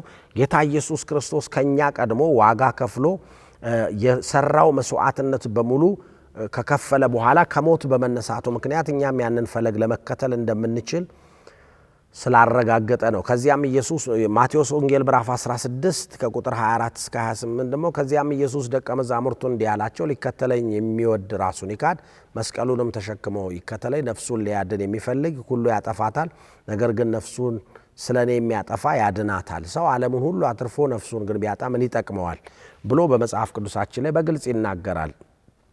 አያችሁ ይሄ ሁሉ ነገር የሚነግረን ምንድነው ካላችሁን ጌታችን ኢየሱስ ክርስቶስ ሞትን ስላሸነፈ ለዚህ ነው እሱን የተከተሉ ሐዋርያቱ ደቀ መዛሙርቱ በየዘመናቱ ያለን ጌታችን ኢየሱስን ምናምን ሁላችን ዋጋ የከፈልን ወንጌልን ለማስፋት ስራ ምን ሰራበት ዋናው ምክንያት ይሄ ነው። በሁለተኛ ጢሞቴዎስ ምዕራፍ 4 ከቁጥር 14 እስከ 18 አንጥረኛው እስክንድሮስ ብዙ ግዛት አድርሶብኛል፣ ጌታ ግን እጁን ይሰጠዋል፣ መልእክታችን እጅ ተቃውሟል፣ አንተም ከርሱ ተጠንቀቅ። በተከሰስኩበት ነገር የመጀመሪያው መከላከያን ሳቀር ማንም ሊያግዘኝ አልመጣም፣ ነገር ግን ሁሉም ትተውኝ ሄዱ አለ። ጳውሎስ ምን ያህል ስለ ወንጌል ዋጋ እንደሚከፍል ይህንን አይቁጠርባቸው አለ። ነገር ግን መልእክቱ በእኔ አማካኝነት በሙላት እንዲሰበክ አሕዛብ ሁሉ እንዲሰሙት ጌታ ባጠገቤ ቆሞ አበረታኝ፣ ከአንበሳም መንጋጋ አዳነኝ፣ ለእርሱ ከዘላለም እስከ ዘላለም ክብር ይሁን አሜን ብሎ ይናገራል። አያችሁት? ጌታችን ኢየሱስ ክርስቶስ ከሞት ከተነሳ በኋላ እሱን የምናምን ሰዎች እሱን ተከትለን ወንጌልን ለማስፋት እየሰራን ያለንበት የሚከፈለውን ሁሉ መስዋዕት ለመክፈል አቅም የሰጠን ሞት ምንም የመጨረሻ እንዳልሆነ ያንን መረዳት ስላገኘን ነው።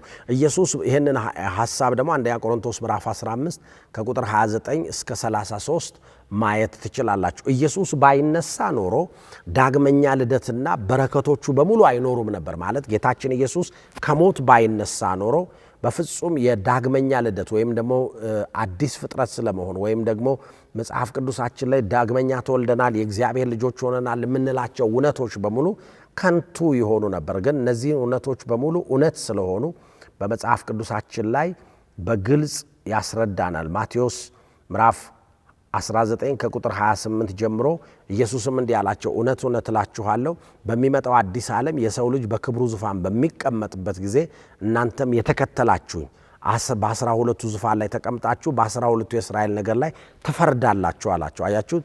ስለ ወንጌል የሚከፈሉ ነገሮች ሁሉ የሚከፈሉበት ዋናው ምክንያት ለምንድን ነው? ጌታችን ኢየሱስ ክርስቶስ እርሱን ብለን እሱ ከሞት ስለተነሳ ስለ እርሱ ብለን የምንከፍላቸው ክፍያዎች በሙሉ በስተመጨረሻው በረከት እንዳላቸው መጽሐፍ ቅዱስ ስለሚነግረን ነው። ስለዚህ ስለ ወንጌል ደማቸውን ያፈሰሱ የሰማዕታትም ደም ከንቱ ሆኖ ይቀር ነበር ኢየሱስ ክርስቶስ ከሞት ባይነሳ ኖሮ።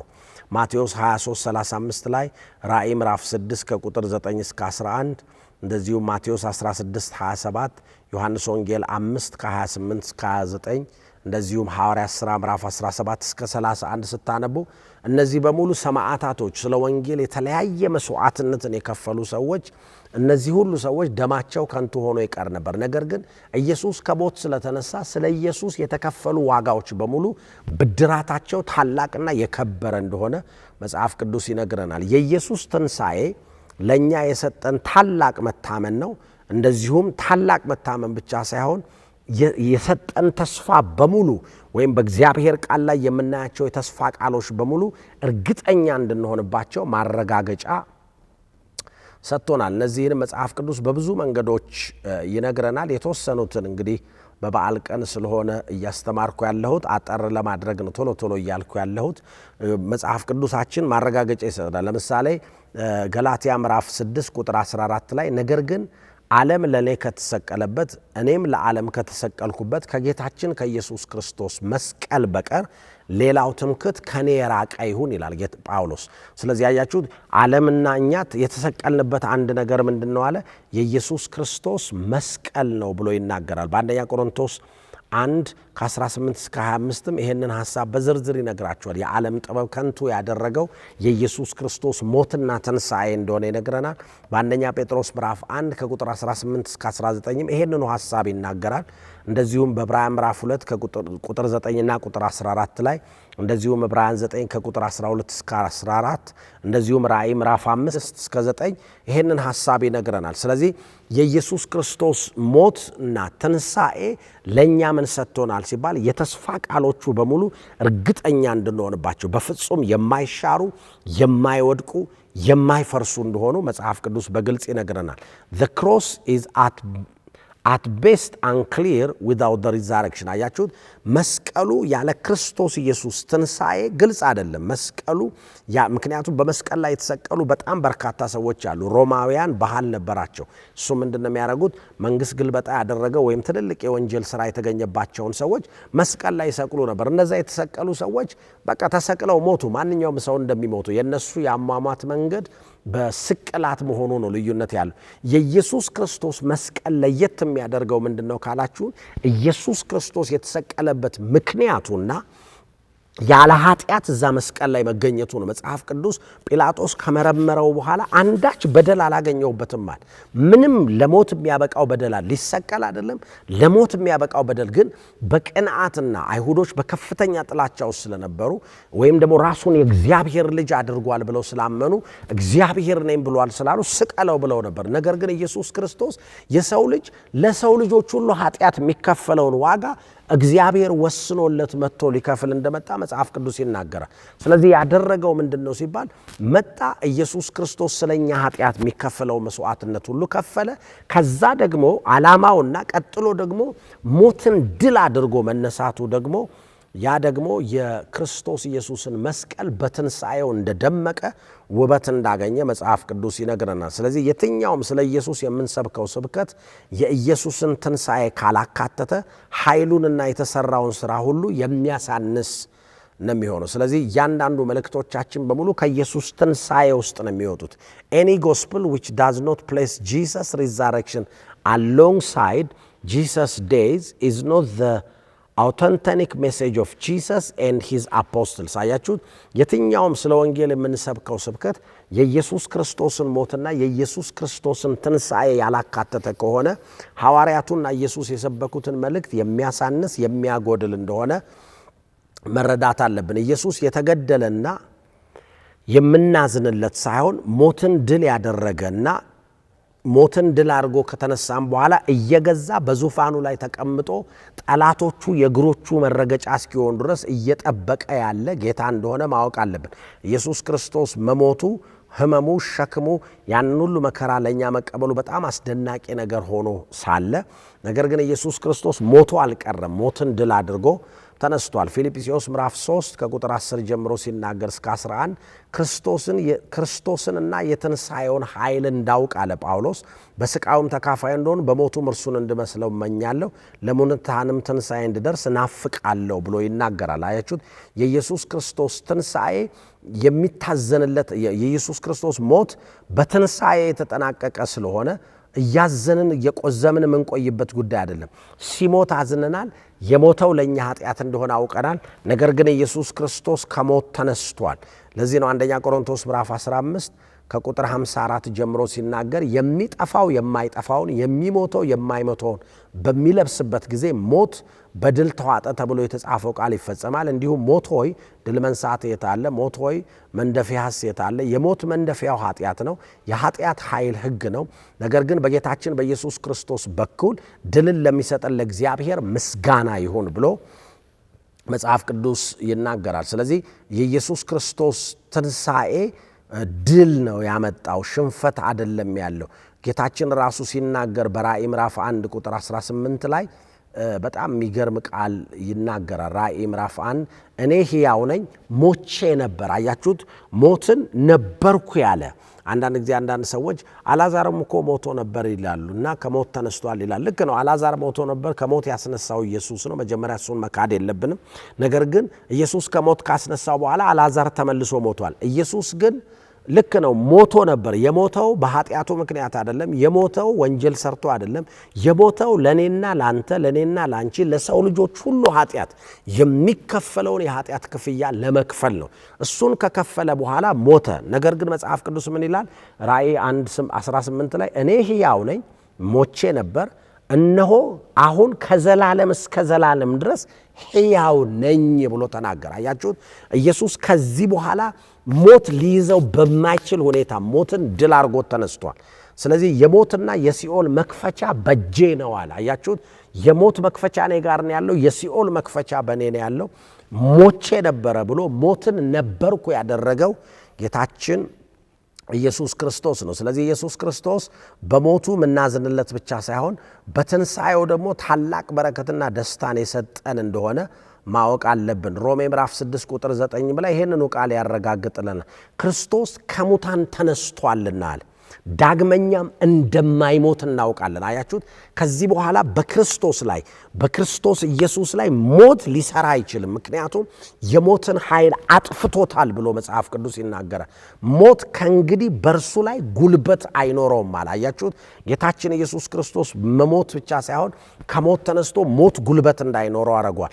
በሞተ ጊዜ ለአንዴና ለመጨረሻ ጊዜ ለኃጢአት ሞቷል፣ ወይም ለእኛ ለኃጢአታችን ሞቷል። ነገር ግን በሕይወት መኖርን ለእግዚአብሔር እንደሚኖር መጽሐፍ ቅዱስ ይናገራል። ስለዚህ የኢየሱስ ክርስቶስ ትንሣኤ የክርስትናችን ድምቀት ነው፣ የክርስትናችን ውበት ነው እያልኳችሁ ነው።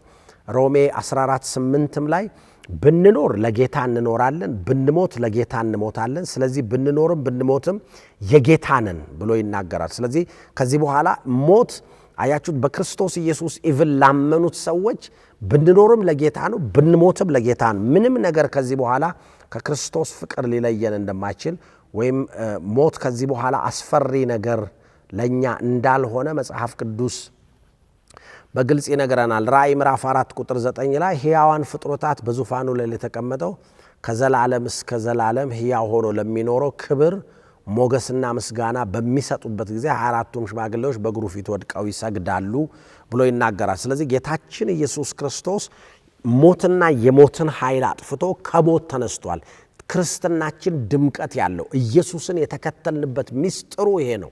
ኢየሱስ ክርስቶስ ወደዚህ ምድር ተወልዶ ከመጣ በኋላ 33 ዓመት ተኩል ቆይቶ ማስተማር ያለበትን አስተምሮ ከዛ መፈወስ ያለበትን ፈውሶ እንደዚሁም ለሰው ልጆች ደግሞ መከፈል ያለበትን የኃጢአት ዕዳ ሁሉ ከፍሎ ከሞተ በኋላ የመጨረሻው ሞትን ድል አድርጎ መነሳት ነው። ከሞት ከተነሳ በኋላ ደግሞ ደቀ መዛሙርቱ እያዩት ወደ ሰማይ እንዳረገ ይናገራል።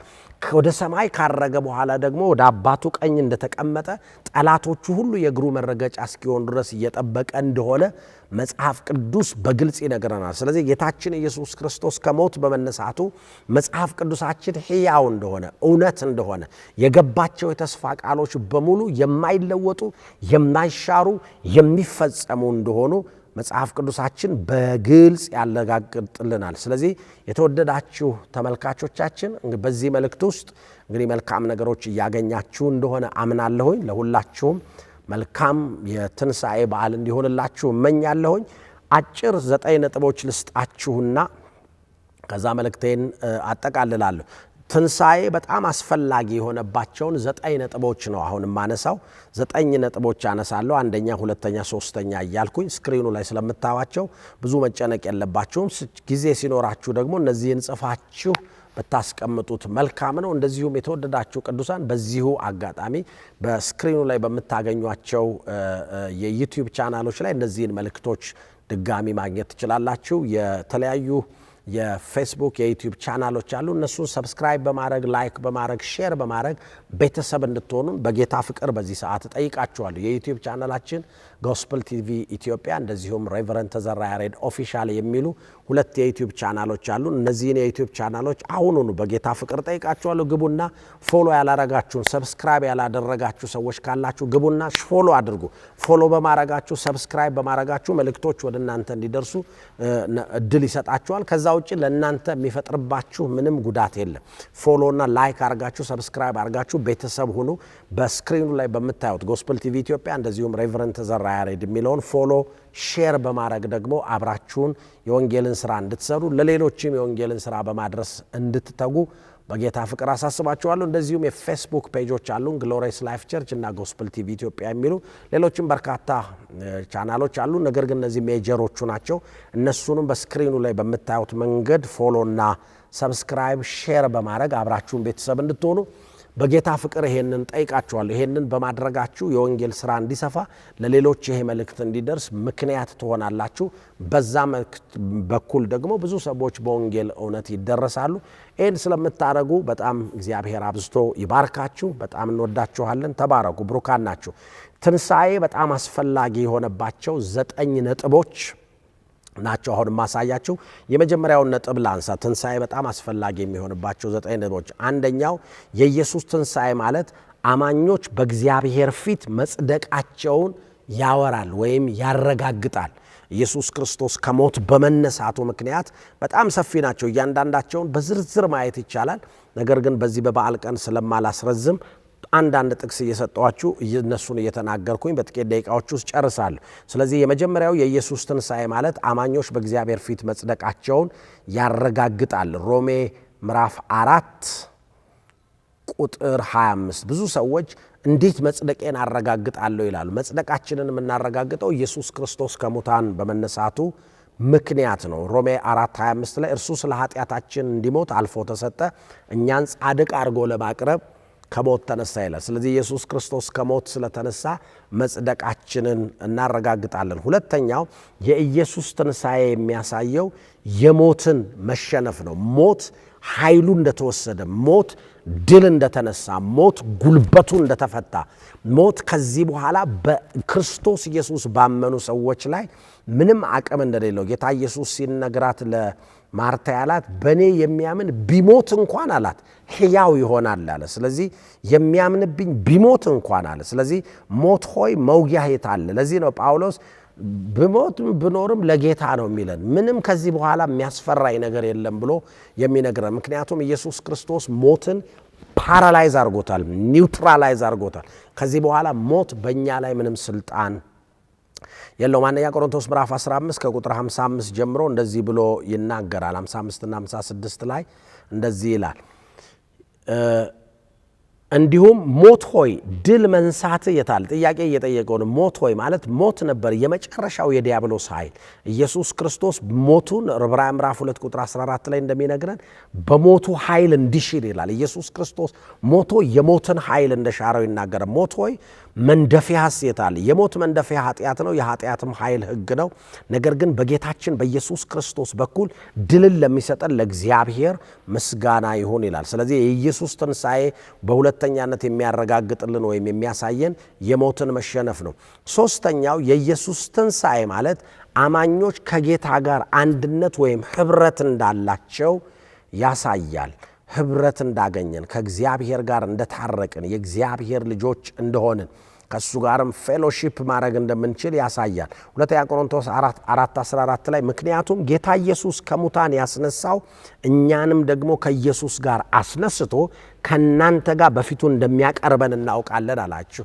አያችሁት? ኢየሱስን ከሞት አስነሳ፣ እኛንም በዳግመኛው ልደት ያንኑ በረከት አካፈለን። ስለዚህ ከዛ ጋር ከእርሱ ጋር ኅብረት እንድናደርግ አንድ ላይ እንዳደረገን መጽሐፍ ቅዱስ ይናገራል። አራተኛው የኢየሱስ ትንሣኤ አስፈላጊ የሆነበት ምክንያት የኢየሱስ ትንሣኤ የመጽሐፍ ቅዱስን እውነተኛነት ስላረጋገጠ ነው። መጽሐፍ ቅዱሳችን እውነት እንደሆነ ያረጋገጥንበት መንገድ አንዱ የኢየሱስ ክርስቶስ ትንሣኤ ነው። አንዳንድ ጊዜ ሰዎች የመጽሐፍ ቅዱስን እውነተኛነት ለመጠራጠር ወይም ለማጠራጠር ሲሞክሩ ታያላችሁ። መጽሐፍ ቅዱስ በዘመናት መካከል የተፈተነ በማንምና በምንም ሊሻር የማይችል ሊለወጥ የማይችል ሊቀለበስ የማይችል መጽሐፍ ነው።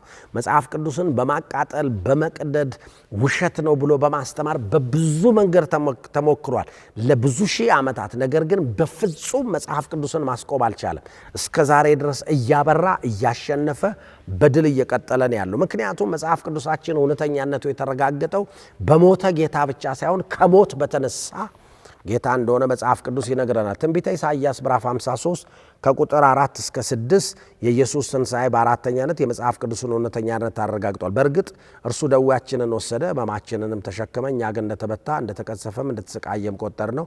ነገር ግን እሱ ስለ መተላለፋችን ተወጋ፣ ስለ በደላችን ደቀቀ፣ በእርሱ ላይ የወደቀው ቅጣት ለእኛ ሰላም አመጣልን፣ በእርሱም ቁስል እኛ ተፈወስን ብሎ ይነግረናል። ስለዚህ ጌታችን ኢየሱስ ክርስቶስ ከሞት በመነሳቱ ምክንያት እኛ ያገኘነው አንድ ብርሃን አለ። ይሄም ብርሃን ምንድን ነው ሲባል ይሄ ቃል በኢሳይያስ ምዕራፍ 53 ላይ የተጻፈው ቃል በማቴዎስ ምዕራፍ 8 ላይ ሲረጋገጥ ታዩታላችሁ። ጌታ ኢየሱስ ክርስቶስ ሰዎችን መፈወስ በጀመረ ጊዜ እንደዚህ ብሎ ይናገራል። በጣም አስደናቂ የሆነ ቃል ቁጥር 14 ጀምሮ ማቴዎስ 8 ላይ ኢየሱስም ወደ ጴጥሮስ ቤት ጎራ ሲል የጴጥሮስን አማት በትኩሳት ታማ ተኝታ አገኛት። እጇን ዳሰሳት፣ ትኩሳቱም ለቀቃት፣ ተነስታም አገለገለቻቸው። በዚያም ምሽት በአጋንንት የተያዙ ብዙ ሰዎችን ወደ እርሱ አመጡ። እርሱ መናፍስትን በቃሉ አወጣ፣ በሽተኞችን ሁሉ ፈወሰ። በዚህም ኢሳይያስ እንዲህ ብሎ የተናገረው ትንቢት ተፈጸመ። እርሱ ደዌያችንን ተቀበለ፣ ሕመማችንን ተሸከመ። አያችሁት? የመጽሐፍ ቅዱስን እውነተኛነት፣ የመጽሐፍ ቅዱስን አይለወጤነት፣ ይሄ ቃል ከሚያልፍ ሰማይና ምድር ቢያልፍ ይቀላል ያለውን እውነተኛነት ያረጋገጠ ነው። አራተኛው የትንሣኤ አስፈላጊ የሆነባቸው 9 ነጥቦች ነው። አምስተኛው የኢየሱስ ትንሣኤ ኢየሱስ የእግዚአብሔር ልጅ እንደሆነ፣ በኃይል የእግዚአብሔር ልጅ እንደሆነ ከዚህ በፊት በትንቢት በደቀ መዛሙርቱ መካከል ይገለጥ ነበረ። በሮሜ 1:4 ላይ ግን ኢየሱስ ክርስቶስ የእግዚአብሔር ልጅ እንደሆነ በኃይል መረጋገጡን መጽሐፍ ቅዱስ ይናገራል። ሮሜ 1:4 ላይ እንደዚህ ይላል፣ በቅድስና መንፈስ ደግሞ ከሙታን በመነሳቱ የእግዚአብሔር ልጅ መሆኑ በኃይል ስለተገለጠው ስለ ጌታችን ኢየሱስ ክርስቶስ ነው። አያችሁት? የእግዚአብሔር ልጅ መሆኑ በኃይል ተገልጧል። ስለዚህ መጽሐፍ ቅዱሳችን ይህን በግልጽ ያረጋግጥልናል። ስድስተኛ የኢየሱስ ትንሣኤ እግዚአብሔር አባት ለአማኞች መንፈሱን እንደሚሰጥ አረጋግጧል። የኢየሱስ ክርስቶስ ትንሣኤ ሌላ ያረጋገጠው ምንድን ነው? እግዚአብሔር አባት ኢየሱስ ክርስቶስ ከሞት ከተነሳ በኋላ እርሱን በሚያምኑት ሰዎች ላይ መንፈሱን እንዳፈሰሰ ወይም እንደሚያፈስ የገባውን የተስፋ ቃል እንደሚፈጽም ወይም እንደፈጸመ ይነግረናል። ሐዋርያት ሥራ ምዕራፍ 2 ቁጥር 33 ላይ ስለዚህ በእግዚአብሔር ቀኝ ከፍ ከፍ ካለ በኋላ አያችሁት? ኢየሱስ ከሞት ከተነሳ በኋላ በእግዚአብሔር ቀኝ ከፍ ከፍ እንዳለ ይናገራል።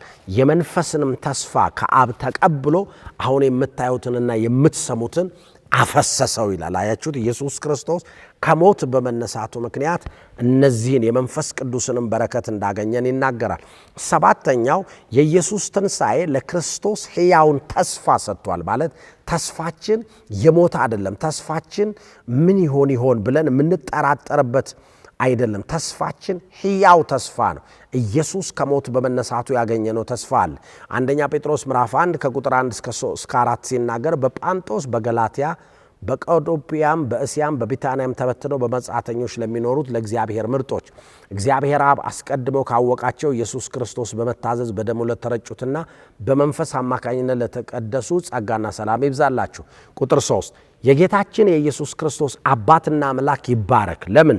እርሱ ከታላቅ ምሕረቱ የተነሳ አለ በኢየሱስ ክርስቶስ ከሞት መነሳት ምክንያት ምን ሆነ? ለሕያው ተስፋ። አያችሁት?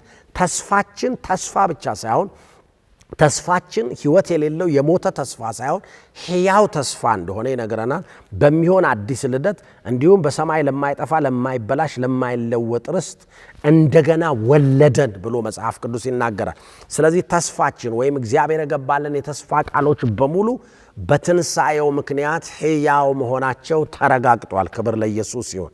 ስምንተኛ የኢየሱስ ትንሣኤ እኛን እንደ እርሱ እንደምንነሳ መጽሐፍ ቅዱሳችን አረጋግጧል። እሱ ብቻ አይደለም የተነሳው። አያችሁት? እኛም በክርስቶስ ኢየሱስ ስናምን ይሄን መጽሐፍ ቅዱስ አንደኛ ቆሮንቶስ ምዕራፍ 15 ከቁጥር 21 እስከ 22 ይናገራል። ሞት በአንድ ሰው በኩል እንደመጣ የሙታን ትንሣኤ ማለት የሙታን ትንሣኤም በአንድ ሰው በኩል ሆኗል። ሰዎች ሁሉ በአዳም እንደሚሞቱ እንደዚሁ ሰዎች ሁሉ በክርስቶስ ሕያዋን ይሆናሉ ብሎ መጽሐፍ ቅዱሳችን ያረጋግጠናል። ስለዚህ ክርስቶስ ኢየሱስ እርሱ መነሳቱ ብቻ ሳይሆን በእርሱ ያመኑት ሰዎች ደግሞ ሙታን አለ የሰው ልጅ ድምፅ የሚሰሙበት ጊዜ ይመጣል አለ። የሙታን ትንሣኤ እንደሚሆን አረጋግጦልናል። ዘጠነኛ የኢየሱስ ትንሣኤ ኢየሱስ በዓለም ላይ በጽድቅ እንደሚፈርድ አንድ ቀን ከፊት ለፊታችን ባለው አንዱ ቀን ላይ ጌታችን ኢየሱስ ክርስቶስ ከሰማይ እንደሚመጣ ደግሞም በጽድቅ እንደሚፈርድ አረጋግጧል። መጽሐፍ ቅዱሳችን ሐዋርያት ሥራ ምዕራፍ 17 ከቁጥር 30 እስከ 31 ቀደም ሲል እግዚአብሔር እንዲህ ያለውን አለማወቅ በትዕግስት አልፏል። አሁን ግን በየቦታው ያሉ ሰዎች ሁሉ ንስሐ እንዲገቡ ያዛል። በመረጠ ሰው አማካኝነት በዓለም ላይ በጽድቅ የሚፈርድበትን ቀን ወስኗል። እርሱንም ከሙታን በመነሳቱ ለሰዎች ሁሉ ይህን አረጋግጧል። እነርሱም ስለ ሙታን ትንሣኤ በሰሙ ጊዜ አንዳንዶቹ አፌዙ፣ ሌሎቹ ግን ስለዚህ ጉዳይ ከአንተ ዳግመኛ ለመስማት እንፈልጋለን አሉት ይላል። አያችሁት? በመረጠው ሰው አማካኝነት በዓለም ላይ እግዚአብሔር በጽድቅ እንደሚፈርድ ቀን ወስኗል። ማንም ሰው በክርስቶስ ኢየሱስ ያላመነ በሆነ ምክንያት ይሄን መልእክት የምትሰሙ ሰዎች ካላችሁ እግዚአብሔር ቀን ወስኗል። ከዛ ቀን በፊት እየታገሰ ያለበት ዋናው ምክንያት ሁላችንም ንስሐ እንድንገባ ወደ እግዚአብሔር እንድንመለስ የእግዚአብሔርን ልጅ ኢየሱስ ክርስቶስንም እንድናምን ነው። ከሙታን በመነሳቱ ለሰዎች ይህንን አረጋግጧል። በቀን እንደሚፈርድ እግዚአብሔር ይህንን ነገር ማረጋገጫ ሰጥቷል ብሎ መጽሐፍ ቅዱስ ይነግረናል። ስለዚህ ምናልባት እንግዲህ 9 ነጥቦች እነዚህ ናቸው። ይሄን ጌታ ወደ ልቤ አላስገባሁም ወይም ዛሬ ለመጀመሪያ ጊዜ ይሄን መልእክት የሰማሁት በተለያየ መንገድ ይሄን መልእክት ወይም በተለያዩ ዩቲዩብ ቻናሎች ወይም በቲክቶክ ወይ በተለያየ መንገድ እየሰማችሁ ያላችሁ ካላችሁ ይሄን ጌታ ወደ ልባችሁ ያላስገባችሁ ይሄ ጌታ አያችሁት ለሰው ልጆች ሁሉ ኃጢአት ዕዳ ሊከፍል ከሰማይ ወደ ምድር የወረደ ከድንግል ማርያም የተወለደ እንደዚሁም 33 ዓመት ተኩል ድረስ በዚህ ምድር ላይ የቆየ በተለይ 3 ዓመት ተኩል የሰው ልጆችን የፈወሰ ያስተማረ የእግዚአብሔርን መንገድ ያሳየ በስተመጨረሻም በኃጢአተኞች እጅ ተላልፎ ለሰው ልጆች ሁሉ ኃጢአት የሞተ የተቀበረ የሞተ ከዛም ደግሞ ሞትን ድል አድርጎ የተነሳ በአባቱ ቀኝ ያለ ደግሞም በቅርብ ጊዜ ተመልሶ የሚመጣና የሚፈርድ ጌታ ስለሆነ ዛሬ ይሄን ጌታ ወደ ልባችሁ እንድታስገቡ ይሄንንም አዳኝ የሆነውን የሞተላችሁን የሚወዳችሁን ማንም ሊከፍልላችሁ የማይችለውን ክፍያ ከሰማይ ወርዶ በመስቀል ላይ ራቁቱን ተሰቅሎ የከፈለላችሁን ጌታ ወደ ልባችሁ እንድታስገቡ በመጋበዝ ነው መልእክቴን የምጨርሰው። ስለዚህ ይህን አጭር ጸሎት ከኔ በኋላ ጸልዩ። እጆቻችሁን አንሱ፣ ልቦቻችሁን ክፈቱ። እግዚአብሔር አምላኬ ሆይ በሉ ከኔ በኋላ በጌታ በኢየሱስ ወደ አንተ መጣለሁኝ። በዚህ ሰዓት ኢየሱስ ክርስቶስን የሕይወቴ ጌታ የሕይወቴ አዳኝ አድርጌ እቀበለዋለሁ። ኢየሱስ ክርስቶስ እንደሞተልኝ እንደተነሳልኝ አምናለሁኝ። ኢየሱስ ክርስቶስ የእግዚአብሔር ልጅ እንደሆነ አምናለሁኝ። በጌታ በኢየሱስ ስም አሜን፣ አሜን፣ አሜን፣ አሜን። ክብር ሁሉ ለኢየሱስ ይሁን። በዚህ ሰዓት ይሄንን አጭር ጸሎት ከጸለያችሁ እግዚአብሔር አምላክ በልጁ መንፈስ እንደዚሁም ደግሞ ወደ አዲስ ፍጥረት እንድትቀየሩ መንፈሳችሁን ዳግመኛ ወልዷል።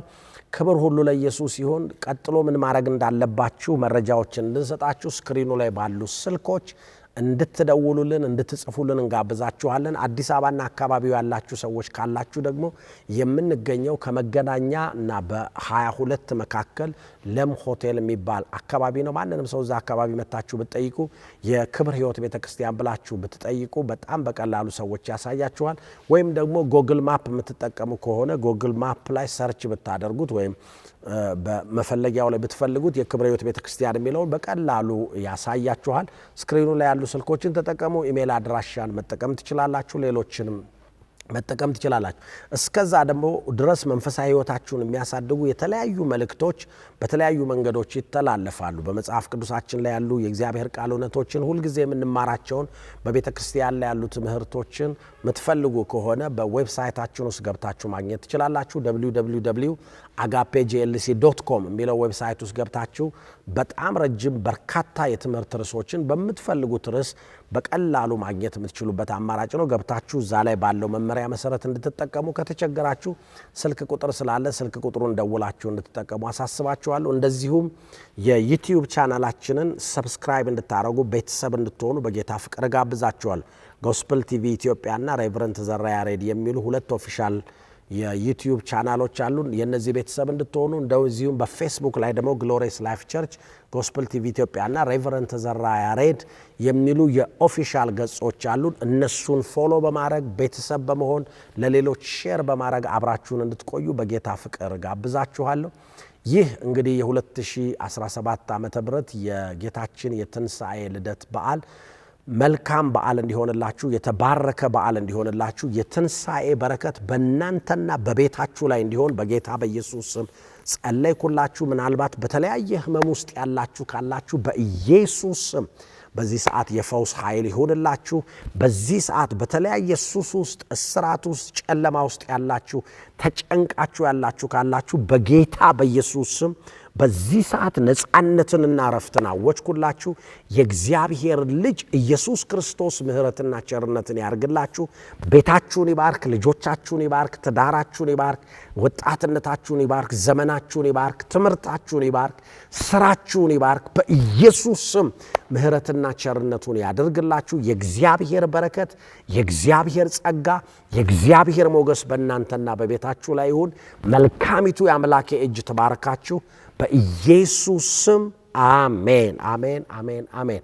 መልካም የትንሣኤ በዓል ይሁንላችሁ። ይሄ ፕሮግራም እንግዲህ ምናልባት በተለያየ ምክንያት ማዳመጥ ካልቻላችሁ ሰሞኑን በሙሉ በዚህ ሳምንት ተደጋግሞ ይተላለፋል። ስለዚህ በሌሎች ቀናቶች ተከታትላችሁ እንድታዳምጡ በተለይ ማታዎቹን በፕራይም ታይም በሚባሉት ከምሽቱ 2 ሰዓት ጀምሮ ባሉ ሰዓቶች ላይ ተከታትላችሁ እንድታዳምጡ ጋበዝናችሁ። ብሩካን ናችሁ። መልካም በዓል ይሁንላችሁ። እንወዳችኋለን። ሻሎም። ሕያው የሆነውን እርሱን ለምን ከሙታን መካከል ትፈልጋላችሁ? እርሱ ተነስቷል፣ እዚህ የለም።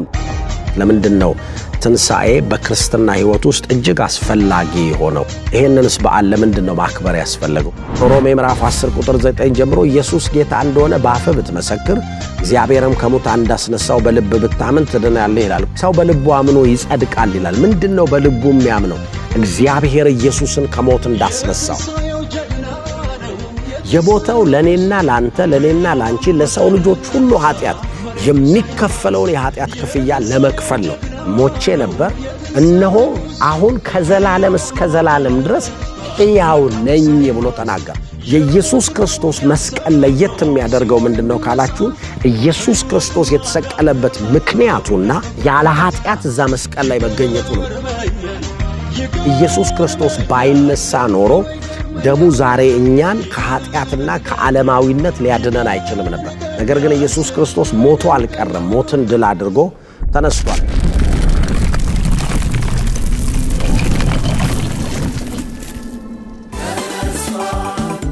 የኢየሱስ ክርስቶስ ሞት እና ትንሣኤ ለእኛ ምን ሰጥቶናል ሲባል የተስፋ ቃሎቹ በሙሉ እርግጠኛ እንድንሆንባቸው እግዚአብሔር የገባልን የተስፋ ቃሎች በሙሉ በትንሣኤው ምክንያት ሕያው መሆናቸው ተረጋግጧል። ክብር ለኢየሱስ ይሁን።